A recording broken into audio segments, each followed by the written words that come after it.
할렐루야. 예배에 오신 여러분을 환영합니다. 오늘 하나님의 말씀은 우리 누가복음 18장을 보고 있는데요. 18절 첫 절을 보니까 어떤 관리가 물어 이르되 라고 시작합니다. 이 본문은 우리가 읽었지만 마태복음에도 있고 마가복음에도 있고 누가복음에도 있어요. 세 공간복음이 다 기록하고 있는데 오늘은 이 세 공간복음에 있는 내용을 종합해서 보려고 합니다. 왜냐하면 누가가 말한 것과 마태가 말한 것에 약간, 많이는 아닌데 약간의 차이가 있어 함께 합쳐서 종합으로 해서 말씀을 드리려고 합니다. 여기에 어떤 관리가 라고 되어 있는데 이 어떤 관리는 청년이에요. 젊은이에요. 그런데 이 청년 젊은이가 또 부자예요. 굉장한 부자예요. 또 그뿐만 아니라 관리예요. 근데 여기서 지금 이 시대에 예수님 시대에 관리하면 아르곤 하는 말인데 이 아르콘 하는 이 말은 뭐냐면 로마로부터 인정받은 총독이나 아니면 인정받은 어떤 고위 관리나 또 다른 이스라엘 백성 측에서 고위 관리인 거예요. 뭐냐? 회당장 아니면 산헤드린 공회원이에요. 산헤드린 공회원 그러면 국회의원이에요. 우리나라로 생각하면. 그런데 이 나이에 젊은이가 회당장 되기에는 조금 어려요. 회당장 하면 조금 나이가 있거든요. 그런데 또 로마의 군인이라 하기에는 관리가 이렇게 표현하진 않았을 것 같아요. 그래서 따지고 생각하면 산헤드린 공회원이었을 것이다 라고 추측해 봐요. 왜냐하면 그 나이가 젊으니까 또 그에게는 돈이 많으니까 또 그에게는 어마어마한 집안의 재력이 있다는 것을 또 힘이 있다는 것을 알 수 있는 내용이 있거든요. 그런데 18절에 보니까 어떤 관리가 예수님을 찾아왔어요. 근데 마태복음에 마가복음에 보면 뭐가 있냐면 예수님을 보자 달려와 꿇어 엎드려 이렇게 돼 있어요. 근데 여기 누가복음엔 그 부분이 없는데 이런 부자요 청년이요 권력가인 기득권자인 이 부자 청년이 예수님을 보자마자 무릎을 꿇어서 선한 선생님이여 하고 경배를 합니다. 근데 장면을 한번 생각해 보세요. 젊은이가 재력도 있어, 권력도 있어. 그런데 예수님 앞에 무릎을 꿇으면서 선한 선생님이여 하는 거는 극존칭이에요. 무슨 말이냐면 선하다라는 의미가 우리가 생각하는 도덕선이 아니고 이들이 존경하는 선은 이 관리가 존경하고 사랑하고 깊이 마음에 두고 존귀하게 여기는 선은 율법으로 봤을 때예요. 그러니까 예수님을 율법이란 안경을 쓰고 딱 보니까 선해. 왜? 율법에 맞는 삶을 살고 있어. 가난한 자들을 같이 해주고 또 죄인들과 함께 해주고 어려운 이웃을 고쳐주고 이런 것을 보니까 너무 선해. 그래서 선한 선생님이여 하고 무릎을 꿇고 극존칭을 표하면서 그 예수님께 질문합니다. 내가 무엇을 하여야 영생을 얻으리까? 정말 다 가진 금수저가 지금 예수님께 달려와 엎드려 하는 말이 내가 무엇을 하여야 합니다. 그러니까 무엇을 이렇게 하니까 벌써 행동이에요. 행동. 마음이 아니에요. 그러니까 내가 어떻게 해야 영생을 얻으리까? 내가 무엇을 해야 영생을 얻으리까? 이 젊은 청년은 정말 유대인으로서 훌륭한 종교 교육을 잘 받았고 지위도 있고 힘도 있는 이가 예수님 앞에 무릎을 꿇고 하는 말이 내가 어떻게 해야 영생을 얻으리까 하니까 예수님께서 좀 이상하죠? 볼게요. 이 말을 하자마자 예수님께서 19절에 보니까 예수께서 이르시되 내가 어찌하여 나를 선하다 일컫느냐 하나님 한 분 외에는 선한 이가 없느니라. 율법적으로 봤을 때에 예수님은 선하다라고 하면서 극존칭을 했는데 예수님 입장에서는 아니 나는 선하지 않고 하나님이 선해. 무슨 말일까요? 요 말은 그 다음 말을 알아야 되는데 마태복음에 누가복음에는 없어요. 마태복음에는 어떻게 돼 있냐면 네가 계명을 다 지켰니? 계명을 지켜. 그러면 영생을 얻어 라고 말을 해줘요. 근데 이 젊은 청년이요, 내가 어떻게 해야 영생을 얻으리까 하니까 예수님께서 너 계명을 잘 지켜. 이러기 전에 먼저 뭐라 그러냐면 나는 선하지 않고 하나님이 선해. 이거는요 10계명 중에 1계명부터 4계명을 아우르는 말이에요. 이거에 대해서 교리적으로 설명하기에는 이 시간엔 조금 부담이 돼서 이 부분은 한마디로 말하면 하나님 외에는 선한 것이 없습니다. 하나님을 벗어난 것은 모든 것은 악입니다. 그러니까 하나님 자체가 선하고 하나님 자체가 선이기 때문에 우리는 그분만을 믿고 그분을 따르는 거예요. 이 선은 도덕선이 아니에요. 이 선은 그런 선이 아니에요. 선하신 하나님 자체로 선이에요.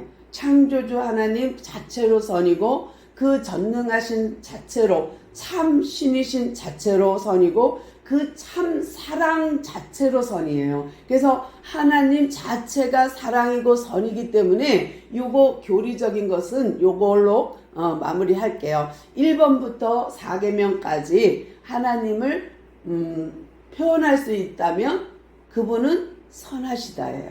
그러니까 하나님 외에 다른 것은 악입니다. 뿐만 아니라 이 땅은 죄로 꽉 차 있기 때문에 이 땅에 존재하는 것들에 대해서는 선하다 할 수 없다. 이런 의미로 받아들이면 좋겠습니다. 그러면서 20절에 보니까 이제 드디어 마태복음, 마가복음에서도 얘기한 것처럼 예수님이 뭐라 그러냐면 네가 계명 잘 알지? 계명 지키면 영생을 얻을 수 있어 하면서 뭐라 그러냐면 간음하지 말라, 살인하지 말라, 도둑질하지 말라, 거짓 증거하지 말라, 내 부모를 공경하라 라고 말을 했어요. 계명을 줄줄줄줄 얘기해 줬어요. 1계명부터 4계명은 딱 하나님은 선이야, 다른 건 선하지 않아, 딱 명료하게 답을 줬고 그 다음에 네가 할 수 있는 거 5계명부터 10계명은 이웃에 관한 거거든요.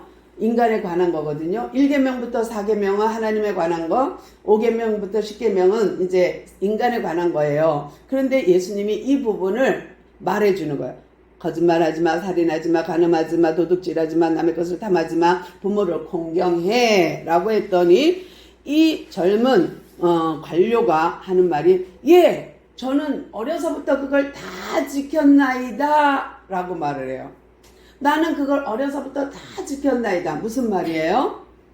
나는 그런 가문에서 태어났고 훌륭한 가문에서 태어났고 훌륭하게 나는 종교 교육을 잘 받았습니다 라고 말하니까요, 예수님께서 탁 알았죠. 왜냐하면 보자마자 알았지만 이 말을 딱 들으시고 뭐라 그러냐면 이르시되 내가 아직도 한 가지 부족한 게 있구나. 그러면서 뭐라 그래요? 내게 부족한 것이 있으니 내게 있는 것을 다 팔아 가난한 자들에게 나눠주라. 그리하면 하늘에서 내게 보화가 있으리라. 와, 그리고 와서 나를 따르라 하시니 그 청년이 얼마나 걱정이 되는지요. 그 사람이 큰 부자이므로 이 말씀을 듣고 심히 근심하더라. 만약에 이 사람의 문제점이 계명을 지키는 거 아니면 야, 너 사내들인 공회원이라고 뻐기지 말고 그거 직분 내려놔. 그러면 어쩌면 내려놔 수 있어요. 어쩌면 제 생각에. 왜냐하면 그거는 재물만큼 이 청년이 안 사랑했거든. 이 사람이 제일 사랑한 게 뭐냐면 재물이었던 거예요. 그러니까 예수님이 그 부분을 탁 건드린 거예요. 네가 그렇게 재물이 많아? 네가 그렇게 신의 버금가는 능력을 가진 그 돈, 그거 너 사랑하지? 너 그거 내려놓고 나 따라와봐. 그러면 하늘 보아가 너한테 임할 거야. 너가 그러면 잘 될 거야. 한번 해볼래? 딱 제시를 했더니 이 청년이 근심하며 돌아가요. 왜요? 그는 정말로 사랑한 것이 돈이었거든요. 근데 예수님이 이 말을 왜 했을까요? 그러면 십계명을 왜 말했을까요? 이것을 알려면 십계명이 어떤 건지를 알아야 돼요. 그러면 언제 십계명을 이스라엘 백성에게 주었죠? 하나님이? 맞습니다. 출애굽 때 애굽에서 종살이, 세상에서 종살이 했던 그들을 홍해를 건너 시내산에 데려다가 약속했어요. 어떤 약속? 나는 너의 하나님, 너희는 내 백성으로 살아다오 하고 약속하고 준 계명이 십계명이에요. 근데 이 계명을 왜 줬냐면 너는 내 백성, 나는 너의 하나님이 되고자 하는 계약서인데 이 계약서 내용이 뭐냐면 하나님 사랑, 이웃 사랑인 거예요. 그러니까 하나님 외에 다른 신은 섬기지 말고 우상을 만들지도 말고 이름을 망령되이 일컫지도 말고 안식일을 기억하여 거룩히 지켜라. 이거가 선이신 전능하신 하나님에 관한 법. 이것은 온통 날 사랑해야 돼. 다른 거 사랑하면 안 돼. 내가 너희를 그렇게 사랑할 거니까 사랑의 계명이거든요. 또 5계명부터 부모를 공경하라, 살인하지 말라, 간음하지 말라, 도둑질을 하지 말라, 남의 거짓 증언하지 말라, 탐하지 말라, 이런 것들은 이웃에 대한 사랑이에요. 내가 남을 사랑한다면 도둑질 할 수 없어요. 내가 부모를 사랑한다면 공경 안 할 수 없어요. 내가 정말 사랑한다면 안식일을 어떻게 범해요?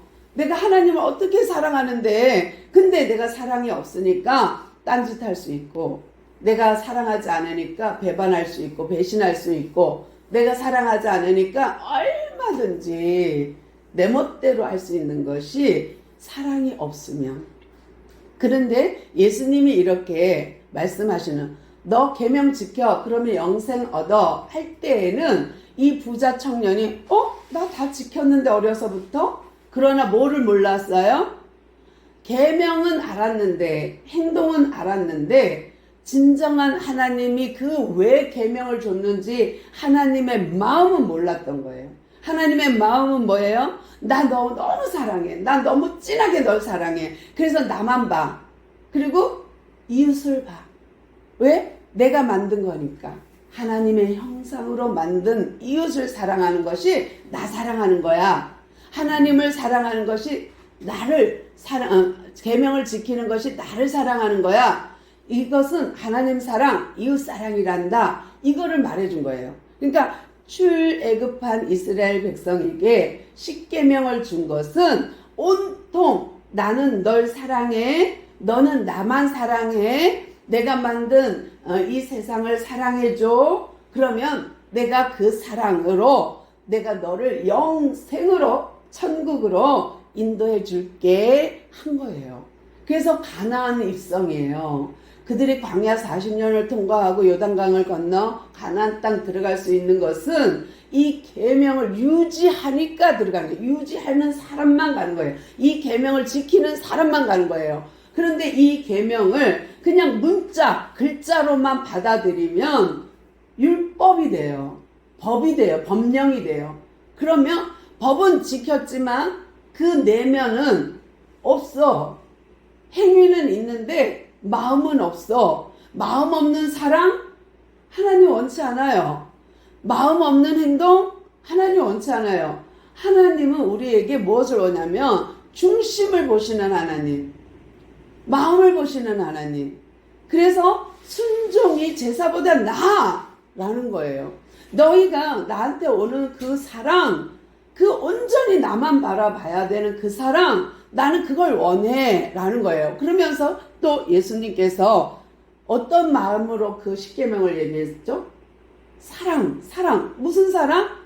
하나님의 아버지가 십계명 준 사랑이 곧 나 외아들을 십자가에 못 박는 사랑과 연결되는 거예요. 그러니까 하나님이 십계명을 주면서 내가 너희 백성, 너희는 내 백성, 나는 너희 하나님 되고 싶어. 난 너희들을 너무 진하게 사랑해. 나는 너를 사랑해서 영생으로 인도할 거야 라고 하지만 그 그 사랑의 증표로 예수님을 보내신 거예요.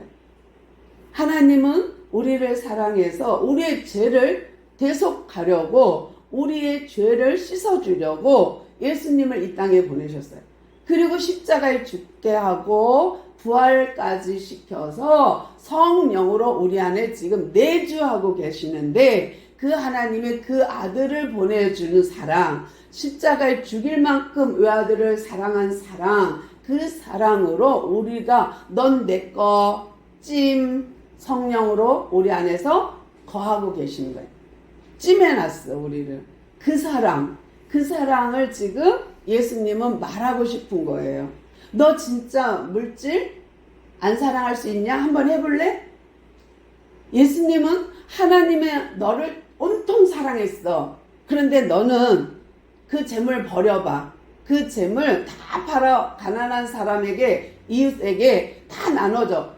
하나님의 사랑을 너가 실천해봐. 그 율법만 실천하지 말고 하나님의 마음을 실천해봐. 그리고 나를 따라. 그러면 하늘의 보화가 내게 있을 것이고 하나님이 현세뿐만 아니라 영생도 너한테 줄 거야 라고 말한 거예요. 근데 이 청년은 그 만몬 신, 자기에게 있는 재물 너무 사랑해. 그래서 내려놓을 수가 없는 거예요. 팔아서 이웃 사랑할 수가 없는 거예요. 이 젊은 청년이요, 부자예요. 이 젊은 청년은 관료예요. 사내들인 공회원이야. 이 권력도 있고 힘도 있고 이 만몬, 이 돈에서 주는 엄청난 신적 영향력, 이것을 버릴 수가 없는 거예요. 근데 예수님이 딱 꼬집어서 그거를 말한 거예요. 그리고 나서 제자들이 놀랬어요. 어떻게 저렇게 하나님께 복받아서 부잣집에서 태어났고 하나님께 복받아서 부유한 부자가 되었고 어마어마한 재력가가 되었는데 저 사람이 천국을 못 간다면 우리는? 하고 걱정이 됐어요. 그러면 어떡하지? 우리는 어떡하지? 그런 마음이 들고 있을 때 예수님이 설명해요. 뭐라 그러냐면, 얘들아 걱정하지 마. 너가 잘 들어봐 하면서 뭐라고 하냐면, 예수께서 그들을 보시고 이르시되 재물이 있는 자는 하나님의 나라에 들어가기가 얼마나 어려운지, 낙타가 바늘귀로 들어간 것이 부자가 하나님 나라에 들어가는 것보다 쉬우리라 하시니. 그래요.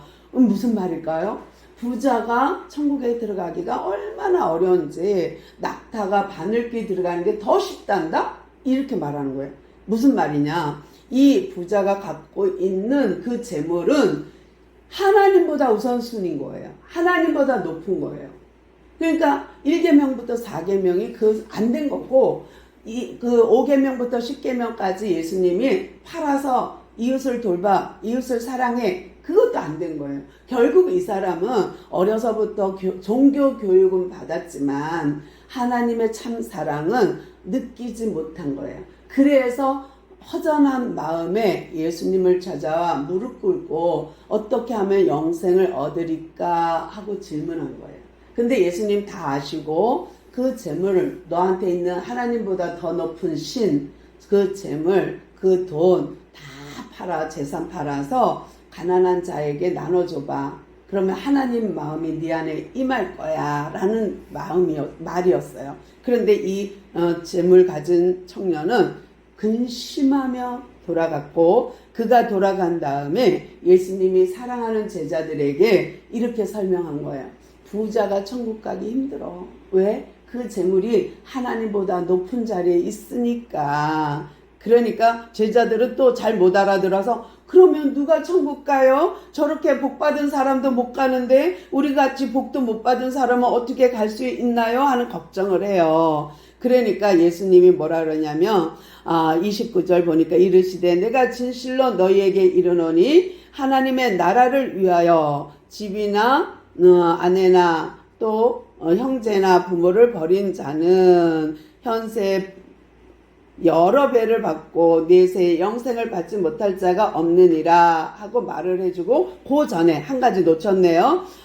누가 구원을 받지요? 그랬더니 예수님께서 27절에 사람은 할 수 없지 하나님은 할 수 있어 라는 말을 해주세요. 여지는 있어요. 부자가 천국 갈 수 있는 여지가 있어요. 어떻게 할 때? 하나님의 사랑을 실천할 때, 하나님의 마음을 알 때, 그런 부자는 아브라함, 이삭, 야곱, 이런 부자는 다, 다윗 같은 부자는 다 천국 갈 수 있어요. 왜요? 그 하나님의 사랑, 십계명을 잘 알거든. 그래서 그대로 실천하면서 살거든요. 그러니까 하나님을 할 수 있지. 사람은 안 돼. 하나님을 할 수 있어. 우리가 재물이 아무리 많아도 하나님의 마음을 알아. 하나님의 마음을 알아 살면 우리도 아무리 부자라도 영생할 수 있습니다. 영생을 얻을 수 있습니다. 그랬더니 제자들이 그렇군요. 그러면서 우리가 이렇게 다 버렸고 예수님만 따르는데요? 라고 베드로가 말을 해요. 그러니까 그래 맞아. 너희들처럼 다 내려놓고 아내도 집도 형제도 다 내려놓고 이렇게 나를 따르니 너네는 하나님 사랑 이웃 사랑을 하고 있는 거고 그것은 너에게 영생이라는 것으로 선물로 주어질 거야. 뿐만 아니라 이 땅의 현세에서도 배를 받는 거지. 갑절로 받는 거야. 하고 설명해 주는 내용이에요. 오늘 모든 내용을 보면은 하나님께서 예수님께서 원하는 마음은 뭐냐면 얘들아 십계명 율법적으로 지키는 거 중요해. 그렇지만 마음 없는 신앙인 마음 없는 행동은 하나님이 원치 않아. 그러니 하나님 사랑 이웃 사랑의 본연의 사랑을 하나님의 그 본연의 사랑을 알고 이 땅에 살았으면 좋겠어. 그래서 내가 왔잖아. 내가 아들로 왔고 내가 이제 십자가에 죽고 이제 대속물이 되어서 내가 십자가에 죽어주고 부활해서 내가 너희들과 함께 할 거야 라는 거예요. 그러면 다시 아까 이제 돌아가서 출애굽기로 돌아가서 십계명만 줬는가? 아니요. 뭐 줬죠?